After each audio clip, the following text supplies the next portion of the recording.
persiapan untuk pileg pertama kami pilkada kami lagi menyiapkan teman-teman Panwas ad hoc.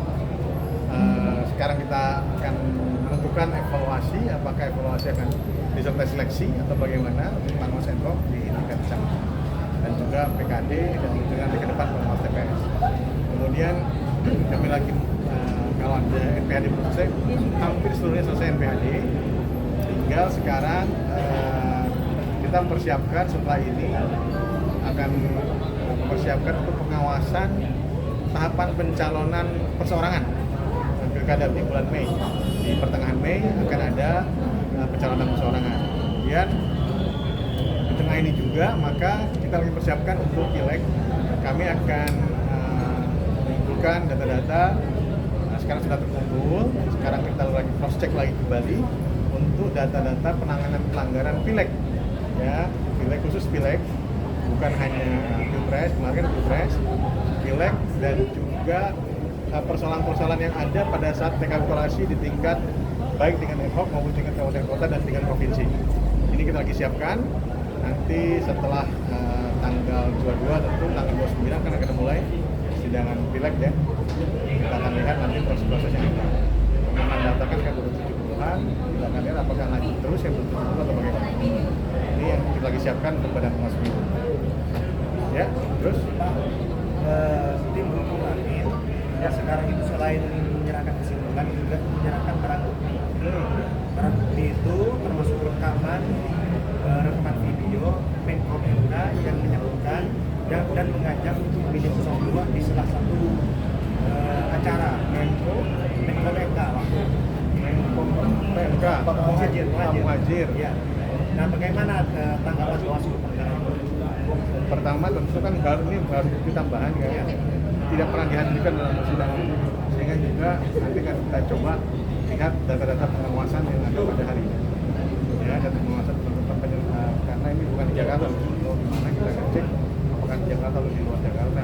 Jika ada dan kapan waktunya kan? Ya, maksudnya apakah masa kampanye atau Masih kita depan yang kita sudah berakhir kesimpulan ya. Nah, bagaimana Bawaslu nanti menghadapi keputusan yang beberapa pengamat menilai akan ini salah satunya adalah pemungutan suara ulang di beberapa daerah nanti Bawaslu ready nggak bisa masuk ke Yang perlu ditanyakan termohon ini sudah. Apakah ready? Sebagai penyelenggara kami tentu siap untuk mengawasi jika ada putusan MK kami akan menaati dan juga menjalankan putusan Mahkamah Konstitusi yang kemudian akan ada diputuskan tanggal 22. Apapun putusannya, kami penyelenggara pemilu harus mengikuti putusan pengadilan. Ya, soal dana, LPH dana kerohiman, dana kerohiman di luar dana santunan oleh pemerintah. Ini dana santunan kita sebagai sesama penyelenggara, sama keluarga besar Bawaslu, dan dana itu tidak besar. Ini merupakan inisiatif dari kelembagaan Bawaslu. Jadi inisiatif dari anggota-anggota Bawaslu dan juga sekalian Badan Pengawas Pemilu. Dan tidak hanya 10.000 per orang. Bukan, ditariknya 10.000 per orang.